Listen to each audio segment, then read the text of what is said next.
Ako ay Pilipino, ang dugo'y maharlika. MSM Media Services presents Transparency, Negros Occidental Philippines. Transparency, the longest-running talk show on cable television in the city of Bacolod. A no-holds-barred discussion of current and relevant events and issues that are imbued with public interests on health, sports, education, tourism, success stories, good governance, among others. Transparency as a crusade against corruption, injustices, illegal drugs, and criminalities in society. And now, your host. Good day, ladies and gentlemen. Welcome to our television program, Transparency. As usual, I'm your host, Mike Magari. Today's special presentation of Transparency is about lawyering as a profession. And of course, we will also discuss about divorce bill being discussed at the Philippine Senate. Now, as of today, I'm very happy that our good friend, the past president of the Integrated Bar of the Philippines Negros Occidental Chapter, will hold a blessing and inauguration of his new office located at Lacson, Mandalagan.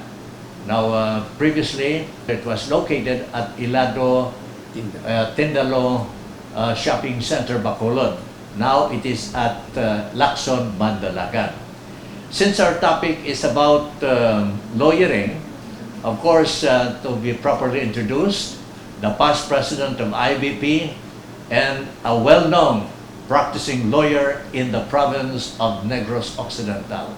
I am proud to have with us on Transparency, Attorney Leopoldo Cioco Jr. Attorney, welcome. Thank you once again, Sir Mike, for having me in your show. I'd like to greet everybody a pleasant day. It's a wonderful day, and we're blessed to have a new office here. It's our thanksgiving to the Lord for giving us the chance to have a new office at the ground floor of Salvacion Center, corner 27th Lacson Street, Mandalagan, Bacolod City. Previously, we had our office at in front of St. John's Institute on the second floor, but now we're at the ground floor. So for senior citizens, clients who are not physically able to go up the second floor, now they have an easy time coming to my office. So, Madam, salamat for gracing our special day today, Mr. Mike. Okay.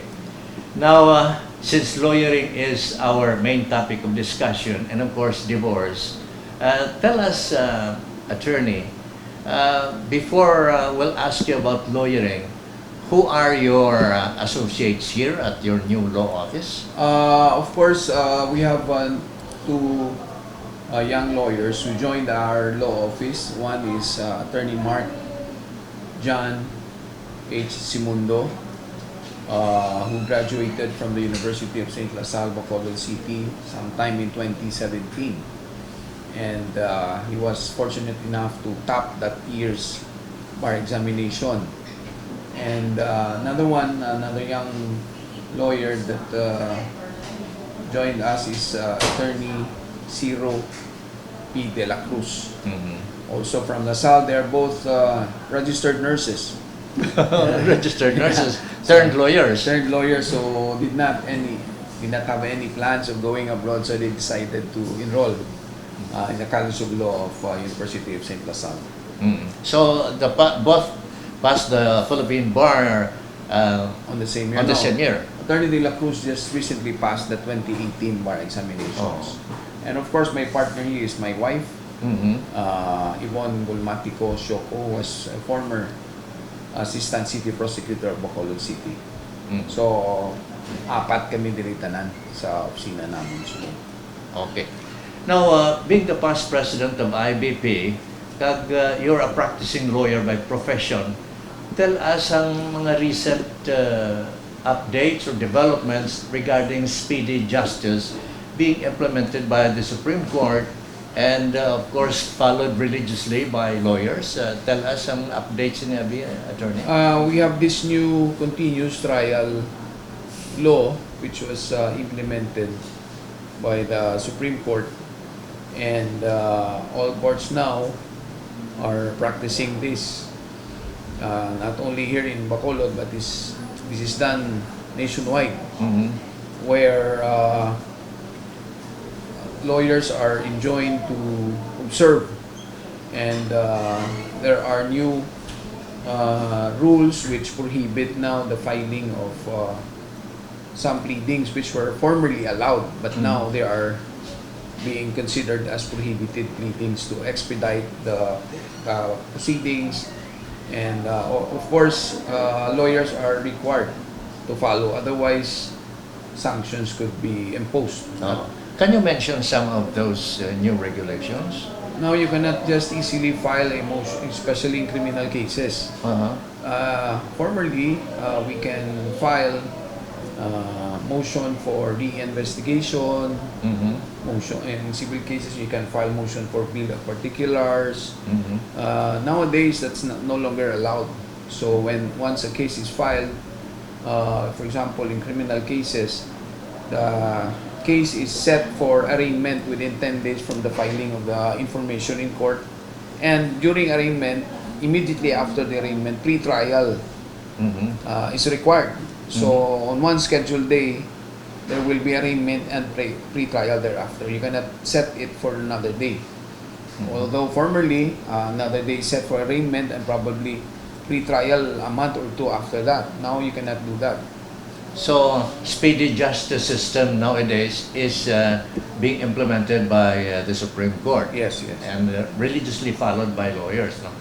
Now, tell us the postponement of cases, because sometimes people say that the case is being dragged, or the case is too long to be decided because of postponement of cases. Are there some regulations to prohibit postponement of cases? Under the continuous trial rule, postponement of cases is generally prohibited. It is now considered. The only exception allowed under the new rules is by an act of God. And then if that is your ground, probably your postponement can be or may be allowed by the court. But considering sometimes the predicament of lawyers, when they are not really feeling well, or the judge, postponement is allowed, may be allowed by the court on such ground, provided the lawyer submits his or her medical certificate and it is duly subscribed before a notary public.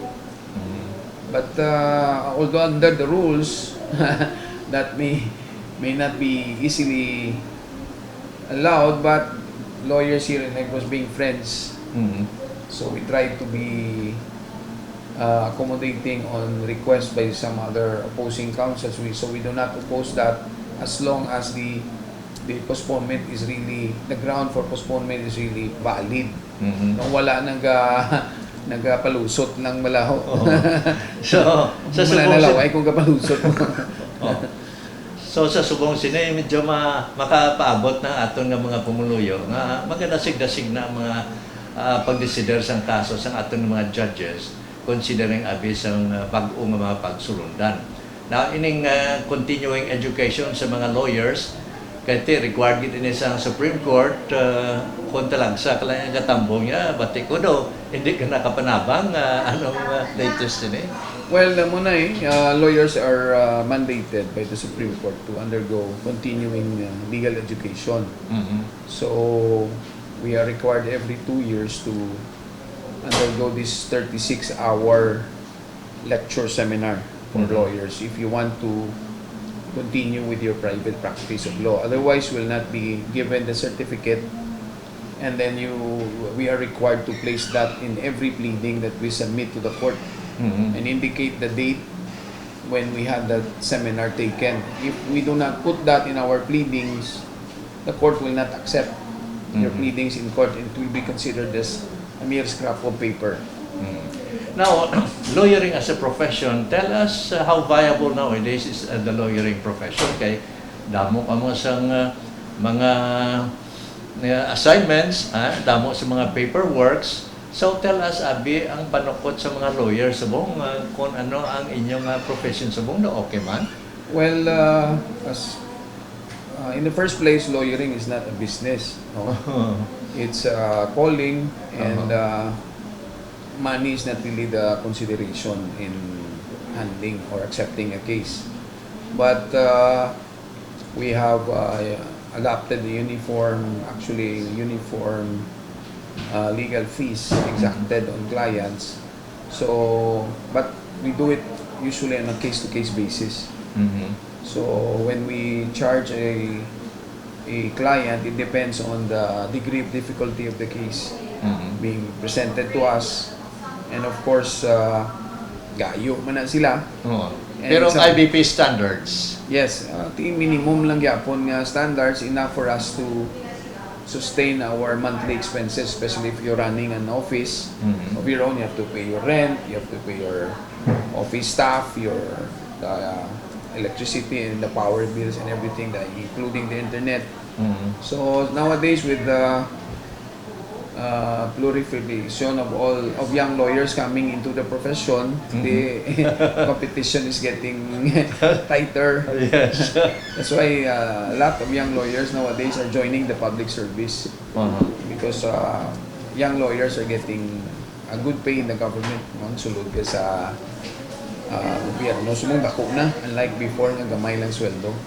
So competition is there, but you just have to make yourself competitive para hindi ka man matalangit ka pigado.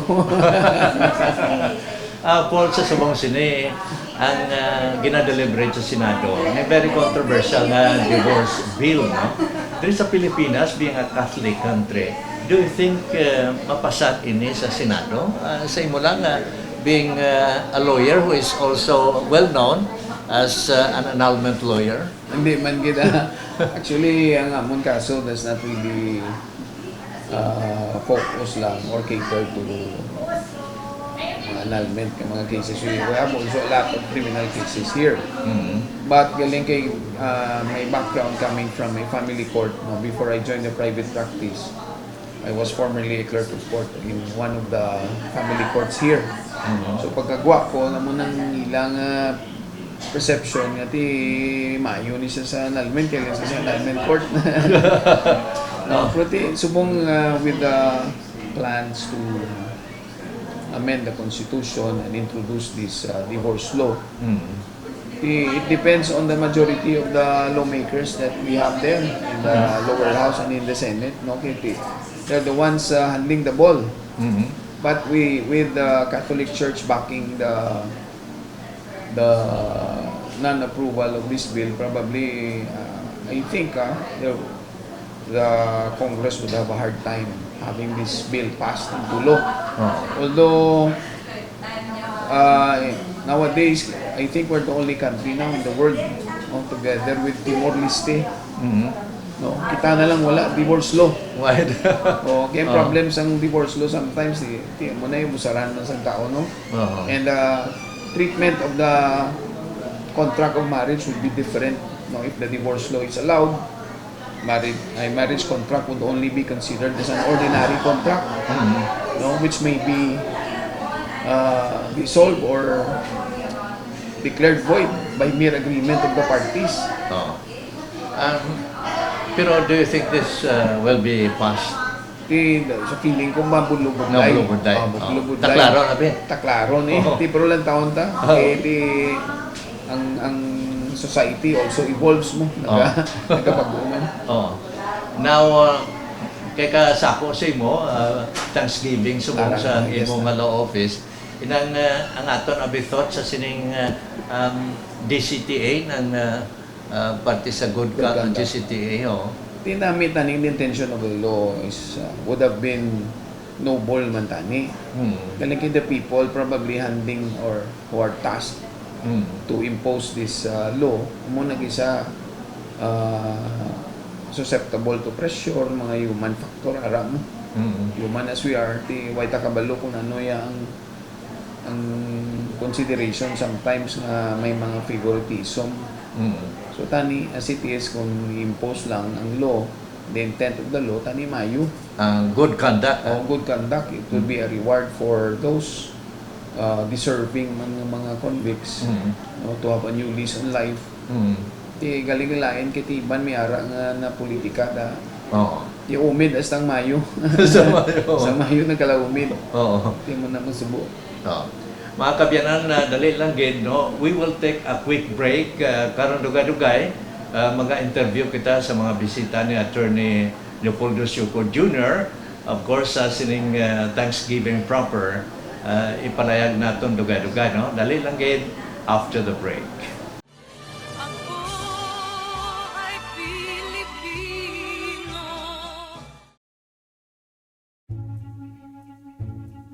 Live the dream. Feel the magic. Welcome to Magic Land, the first outdoor theme park in the Visayas, the first one-stop edutainment destination in the Visayas that brings together world-class rides, exciting games, cultural exhibits showcasing Negrense folklore characters. Atty Land and Leisure Incorporated, owner and developer that built the theme park on a 5-hectare property in Barangay Ginhalaran, now a tourism zone. At the heart of Silay City, gateway to Sugarlandia, that is Negros Occidental. In April 2017, Atty Land launched Magic Land with the promise of catalyzing tourism and spurring economic activity in Negros Island. Soon, families and tourists will enjoy the thrill rides, especially the Crazy Trail, that is one of its kind in the country. The family and kiddie rides, all designed with highest quality and safety standards by lead suppliers from Asia and Europe. Magic Land is a member of the International Association of Amusement Parks and Attractions. Feel and enjoy the Negrense hospitality and charm in the specially designed cultural zone. Live the fabled Negrense lifestyle as you enter the galleries, restaurants, and coffee shops. Themed with architectural icons inspired by Negrense heritage homes. Complete the Magic Land experience with the incomparable Negrense cuisine, the delicacies and dishes handed from generation to generation. Embrace the Negrense myths and folklore as you enter the mythical zone and meet these Magic Land heroes. Boy Bakunawa, Mara Marapara, Pat Patag, Kit Kanlaon, and many more mythical characters. The spirits of Magic Land who will share with you the Magic Land story and experience. Live the dream. Feel the magic. Open your eyes to the magic and wonder around you. Wear a big smile and see family and friends where the fun never ends. Live the dream, feel the magic in Magic Land.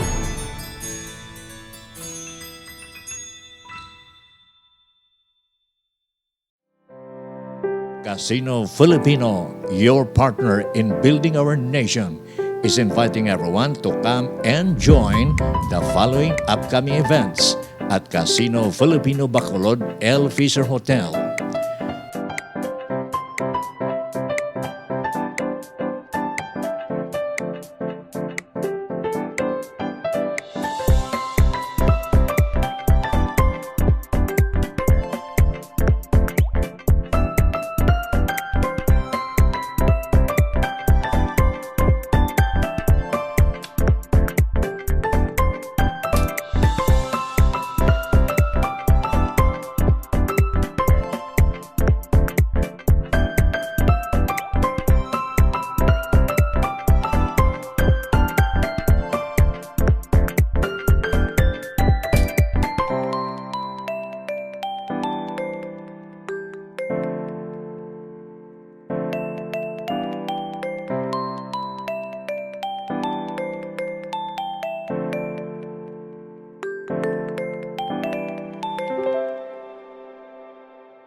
Sa PhilHealth, panatag ang loob mo. Kalusugan mo, sigurado. Benepisyong PhilHealth, alamin at gamitin.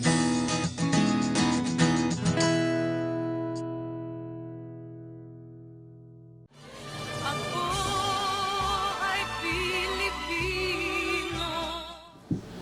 We are happy to have with us today on Transparency the bar top notcher of the Philippines in 2017.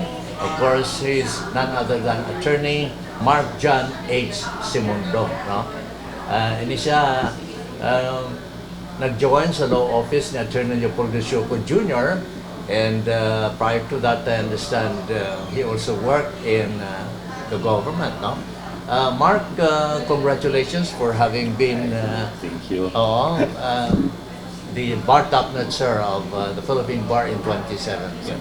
Tell us more about yourself so that our viewers will know who really is Attorney Mark John H. Simondo. Well, I am a person who is very transparent. You see, what you see is what you get. I believe in the just cause of the masses, but I also believe in balancing the interests of the masses with the interests of businesses. That's why I'm here. I decided to join Attorney Cioco because I feel that they provide the best balance between between criminal law and the rights of the accused, between the rights of labor and the rights of the employer, and they also provide me good mentorship. Honestly, I find your question difficult. It is difficult in the sense that I'm still trying to find out who I really am, especially as a lawyer. And I feel that Attorney Cioco can provide me with the mentorship that I need in order to find my own identity in the legal world. Oh, I see. I understand prior to being a bar top notcher, you also finished nursing Yes. at USLS. What made you shift your profession? As I've said, there's always the passion within me to fight for what I believe is right and to advance the cause of those who need help. Now, there are so many controversial issues nowadays in our country. One is the controversial Good Conduct Time Allowance or GCTA. What are your thoughts on the GCTA? Do you think it is favorable to the correction system of our country? A proper implementation of the GCTA is favorable. After all, the purpose of one of the purposes of the legal system is to implement corrections, to give convicts opportunity to repent and become more productive citizens. But it all boils down to implementation. And in my own personal opinion, I think the government is trying to rectify mistakes within the GCTA system, and maybe a more thorough study of the law and its IRR is in order as well. There might be problems not only in the implementation but also in the law itself. So I think that is something that should be looked up more. But overall, I am in favor of the GCTA system as long as the loopholes, if any, are plugged, and as long as the implementation is fair and regular. Oh, regular. No money involved. No money involved. Now, in the Senate today, divorce bill is deliberated. Tell us your thoughts on the divorce bill. Well, it is a question of policy, and I think this is where this is a chance for us to show how democracy works. I understand that there are senators and congressmen and congresswomen now that are in favor, and there are those who are against it. Now, if you're in favor of divorce, then show your support to those who support the divorce bill. For those who are not in favor, show your support to those who are against it. And if the bill passes, or if it fails to pass, then we will see next election what the Filipino people wants. If those who support the bill win the election, then that means that we want the divorce bill. But if those who supported it will lose, then it turns out that maybe the Filipino people is not ready. At the end of the day, it's our will, collectively. Oh, I see. Now, we have to interview other lawyers also who belong to the Leopoldo Cioco Junior Law Office. But before that, can you give us your appeal or your simple message to your incoming clients or to your prospective clients? If you have legal problems, if you have matters that want to be clarified about, do not hesitate to visit us here at Cioco Law Office. We are more than willing to help you out, and we are willing, and no, not just willing, but we assure you that we will help you out in an ethical manner and in a way that will satisfy not only your own needs, but also the needs of greater society. That's what we want to deliver here, to make a change for society, at the same time satisfy our clients. Okay, thank you so much. Mga kabiyanan, si Attorney Mark John H. Semundo, a partner of Leopoldo Cioco Junior Law Office. This time, we will interview another law associate of Attorney Leopoldo Cioco Jr. sa sini Bagoong Law Office. No?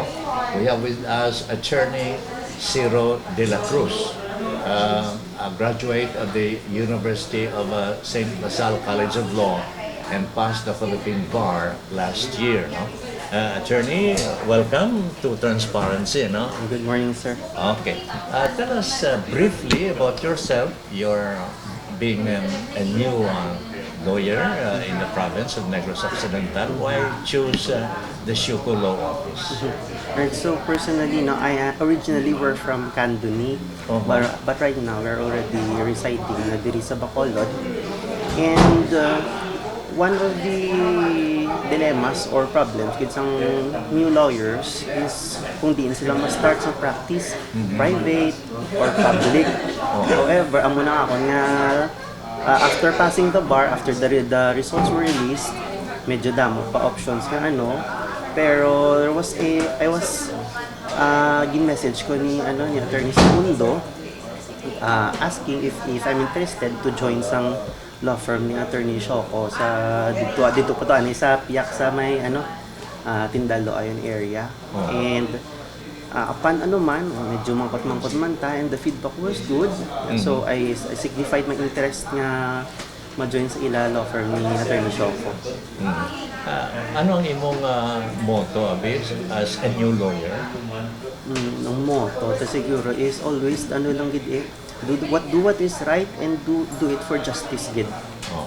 Now, there are some controversial issues nowadays happening in our country. Like, for example, the controversial good conduct time allowance law that is now in the eye of the storm. No? Tell us your thoughts on this.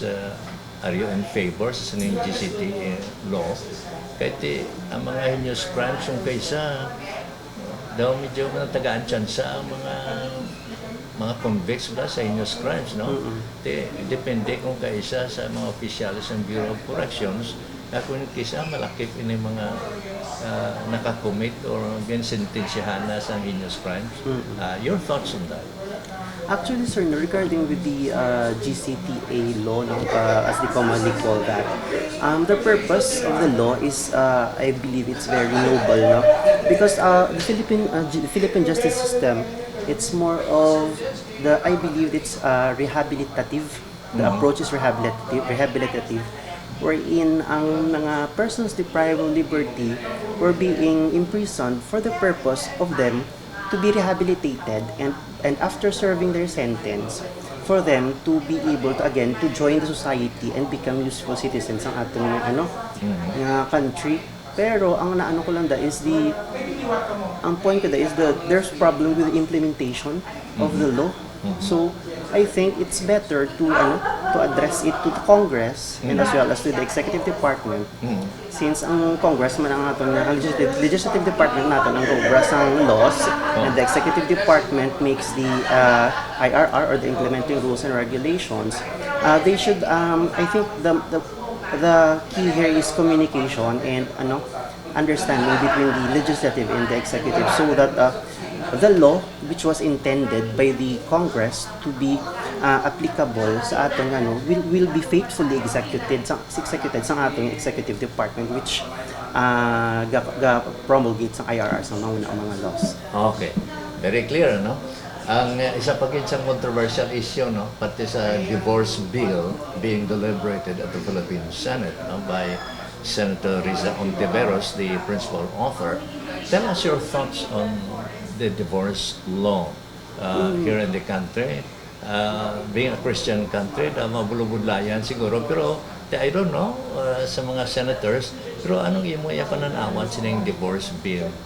Actually, with regards to divorce bill, enshrined in our Constitution is the sanctity of marriage as an inviolable institution sa aton society, no. Divorce bill for me, ang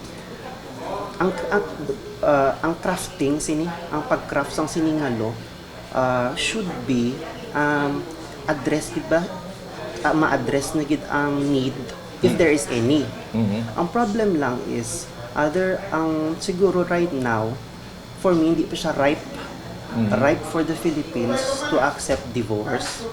It's because ang aton orientation is that amo na bala as Christian nation, what God has united, no man should separate. Amo na sir the what, so that's what is one of the big hurdle that the divorce advocates nga ilagid dapat i-overcome kung if they want nga ang divorce bill ma-push to diri sa Philippines. Okay. Now, ang imo bing appeal sa aton mga would-be clients, no, sa public as far as this law office and your services are concerned. Right. So no sa diri what I would like to appeal with the client is that we adhere to what is truth. We adhere to what is just, and we adhere to what is fair. The laws, the government or the justice system provides opportunity for everyone to have their day in court.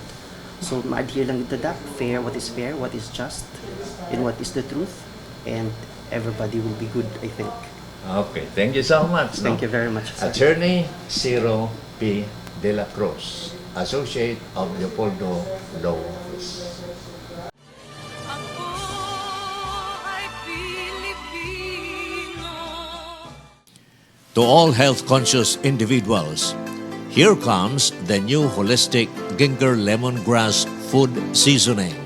All organic, no chemicals, antioxidant, and anti-hypertension. To taste is to believe. For orders, contact Noli Maghari at cell number 09212-575-036. Some retailers are welcome. Need antiques for your home and office? Antiquities is the right answer. Antiquities has a lot of furnitures and products to choose from.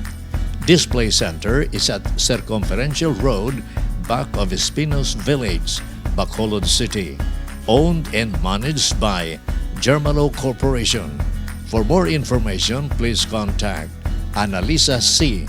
at telephone number 446-2776.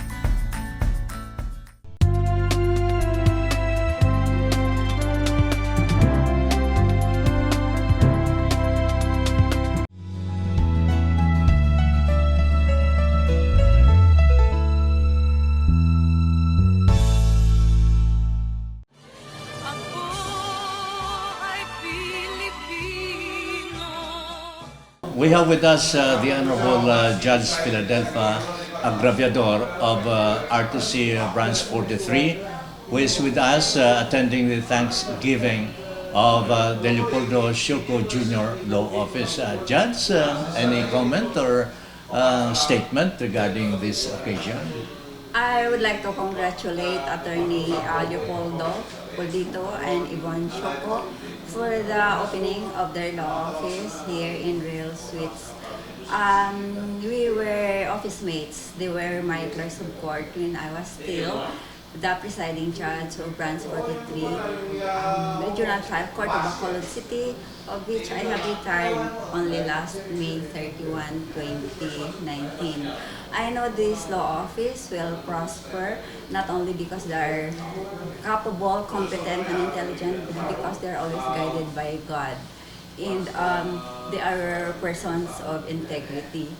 And again, congratulations. And I will no longer see you in court because I have retired, but I'll always be here for you. Thank you for inviting me here, and good luck once again. Okay.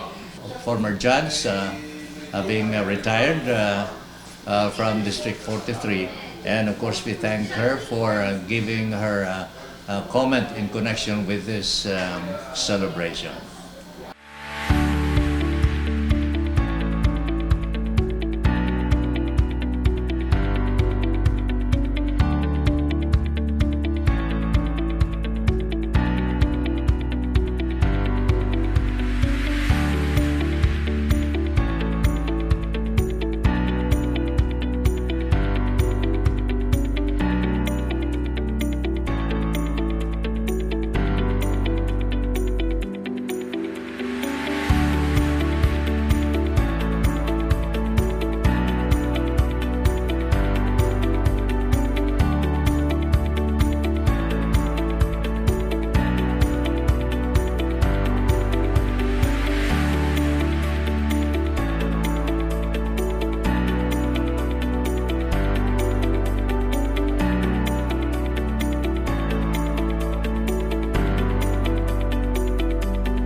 Welcome back to our program, Transparency, right here on Sky Cable Bacolod, with your host, Mike Magari. Now, earlier we have introduced some of the associate lawyers of Attorney Leopoldo Cioco Jr. In connection with the Thanksgiving of the new law office of Attorney Leopoldo Cioco Jr. Now, we have with us today Violeta Golmatico Agudanya, Police Major retired of the Bacolod City PNP. It so happened that she is attending the memorable occasion in connection with the Thanksgiving of Leopoldo Law Office. Now, Ma'am Violeta, tell us why you are here. Ang imo gali nga hinablos amo ang sawa ni Attorney Paul Cioco, si Yvonne, no? Si Yvonne Golmatico Cioco. Oh. Now, tell us abi sa imo statement sa sining pagtambong nimo sa sining special occasion. I'm greatly honored to have been invited with this great occasion, the blessing and thanksgiving of the new law office, the Cioco, Simundo, and the other partner, De La Cruz. So, hindi ko mabalibaran kay ang bana sa nga akong nga hinabdo, si Atty. Yvonne Golmatico Cioco, nga asawa ni Atty. Leopoldo Cioco Jr. si Toto Paul dito gid ang nagapanawag nga ma-attend gid ako. So, bisan nga medyo masako, I have to be here. And no regrets. I met ang Bartap Natser nga si John Simondo, nga anak man sang best friend ko nga paymaster namon sa BCPO PNP, sa active service pa ako, pero nauna ako retired sa Kainoli. Nga tatay ina sang Bartap Natser. Yan. Violeta, no? Kay bati ko, nakaagi ka man jail warden, no? Happy sang jail abi, diri sa Bacolod PNP. No? Tell us ang imo abi experience sa sulod sang prisuhan. Kati sa subong sini, daw siya dugid ka controversial ining parte sa good conduct time allowance bala nga ang iba sini daw ginaabusahan, daw ginabaligya hasta pase sa ospital, daw ginabaligya to sa Bureau of Corrections. Anong mambal mo sini? Para sa ako niya daw hindi ko na conforme sina depende sa mga kaso man sang kinatagaan na sang GCTA nga na, the good conduct time allowance. So may rason man na magprotesta ng mga pamilya, mga parents, ang mga panglogos nga na, ang mga rape case nga na, na mag-alsa man sila. Kung wala pa na matapos ang life imprisonment na, di ba? Siling nila nga kadena perpetua, nabatian ko pa sa nanay ko nanay. I believe it's about 40 years, no? At least 40 years ng life imprisonment kina. Di kun mga 20 years pa lang sila da, kag mapardo na. Kag siguro man sa nabatian ta sa TV nga daw may anomalya man da sa sulod sa Bucor, nga hasta ang pag mga hospital pass na, kinalan mabayad pa. Daw hindi man aguro gusto. Ti sa imo chimpo sa tunguna ya sang happy ka pa sang jail diri sa Bacolod. Bacolod. Oo. Sa Bacolod Police Department, not hindi sa provincial jail. So sa ngara ko da sa mga 1979-80, naka-jail warden man ko da. I have no problem with the prisoners because I treat them with a motherly touch. Social worker ako. BS Criminology, graduate. BS in Social Work. AB. Pero sa subong sining. So, plangga ko sa mga preso during my time. Wala ko yung problema sa ila. Kaya isa mag-overtime gani ko da, nga hasta alas City, arap pa ko da. Ang ginadulong, ang gadulong sa akong, to ano yung preso si Bahandi, itong taga San Carlos, to nga ang iyang kaso. Hold up, murder and hold up pa to. Siya pa na, kawala pa da ang Convention Plaza nga ina sa 1979. 1989 na daging tindog ang hotel nga na da. Ara na kami daya sa March 6, 1979. So ginalakat pa namo na pakadto da sa may Philsogin, ang SRA subong. Ginadulong ko na sang priso siya nagabitbit sang bag ko. Pagrason nga adlaw siling sang isa ka jail guard sino Binyas, Leopoldo de la Rosa, mga ritado na subong sila. Si Carding Custodio. Ma'am, kagabi nag-overtime ka di. Sino nagdulong sa imo to sa may highway? Si Bandi. Ay, ma'am, ka na nahadlo. Kasi kung ang kaso siya, basi hold up po niya, kakwao niyang bago, mapatay ko ko. Kung maayo kasi sa katao, hindi, bisan preso siya, bisan ano ang sala niya, kung ay mo sa ginamaltrato, hindi ka ikabatas. Baho. Pero puno ka na. Kaya kung ako ya kung dalon ko ang iba na preso sa balay nga manghilamon ano, ginasuhulan ko gid sila. Wala akong nagratis. Kag ginapakaon sa maayo, ginasalo ko sila magkaon. Tao man lang na. Pero ang pagkaon sa tunguna, ano, mayo man pagkaon sa mga jail sa tunguna. Si Chakaring to ang naga-cater. I don't know nowadays, kay dugay naman ano. Pero seldom can you find a woman, police major sa tunguna, no? Hindi pa ko to major at the time. Kapitan. Mga pag-awardan ko to, kuwan ako to sa rinto, daso nagtinyente. Amat-amat eh. Amat-amat. Daso, ang silakto na niya. Ang akong pag-promote sa akon, pagkapitan ko, part of my prize sa JCS, kay nag-TOPP awardee ako. 10 outstanding policemen of the Philippines. Naano ito nga year? 1987 pa. Oo. Sa bilog ng Pilipinas. Oo, I'm the only lady. Mhm. It was ara sa newspaper, natago ko pagani. Oh. 3,702 nominees all over the Philippines. Pila? 3,702 nominees Oh, all pila over the Philippines. ikaw lang isa? 30 lang kami ang finalist nga gin-interview sa Camp Crame 13. sa Manila. So, inang bay mga upod bang kuto nga bay, taga Cebu, taga Ilocos Norte, taga Leyte. O ako lang yung napilian. Upod kami ni General Barbers. Si Bob at that time, major na siya. Si Captain ang naghepe sang Makati, si nag-general sa muli, Makaspak, upod ko na. Oh, I see. So, si Bob Barbers, friends kami. Oh, pero dyan na ka. Inan sa saan ako kagid nag-retire sa police?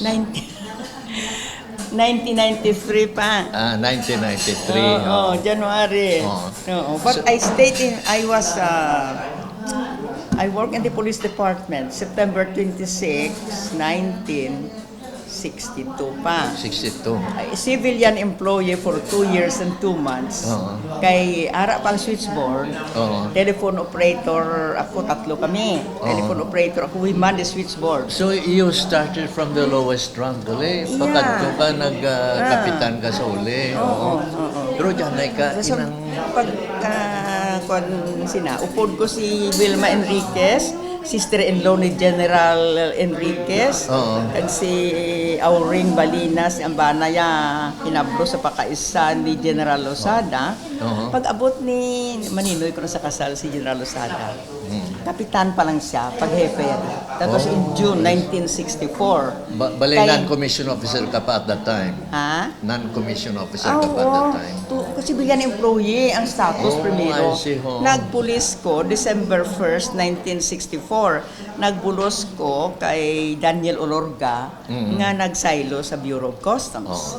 Now after your stint as a police captain, then pagka-retire mo nag-police major ka, na-promote pa ko one more.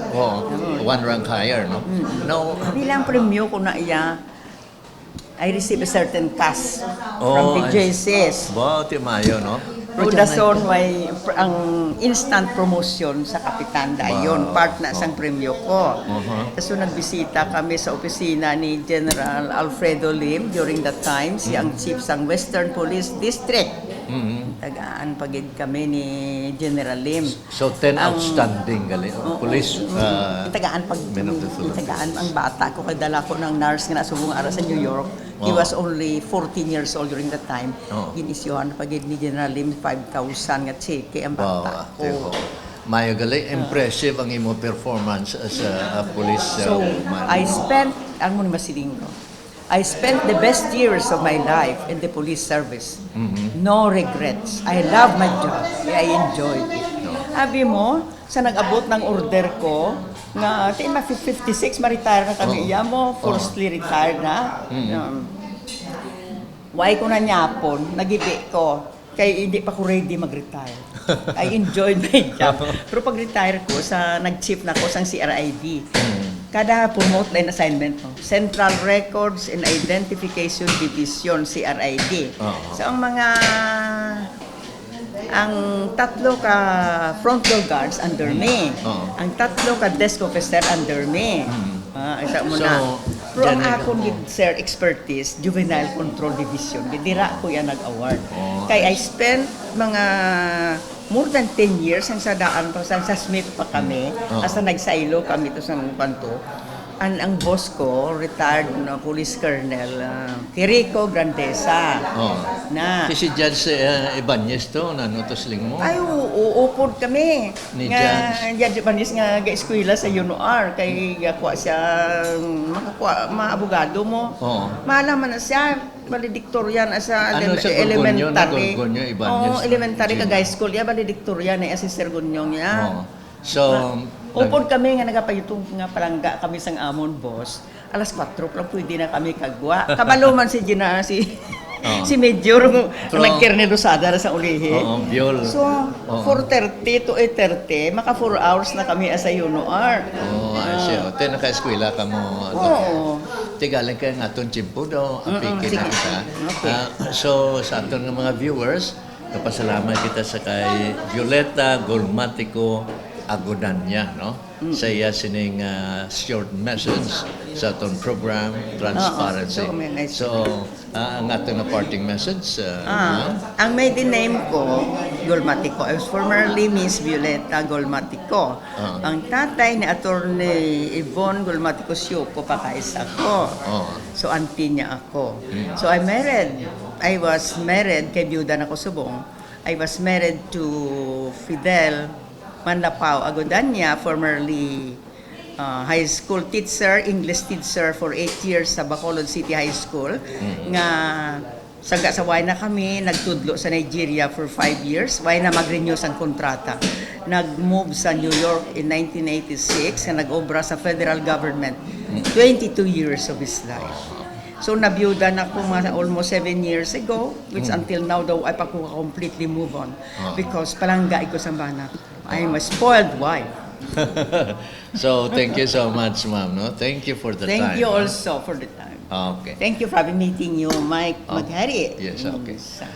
So, there you are mga kabyanan, ang aton nga transparency portion sa special presentation. May kang tanan sa sining Thanksgiving, kag blessings ang bag-ong law office ni Atty. Leopoldo Cioco Jr. This has been another presentation of Transparency. Be with us again every Wednesday, Friday, and Saturday at 8 p.m. Channel 32 and on Sunday at 12 noon Channel 40. For comments, suggestions, and ad placements, please contact Mike Maghari at cell number 0919-260-6943. You may view this program and subscribe on YouTube through Transparency Negros Occidental, Philippines. Thank you for watching. God bless everyone.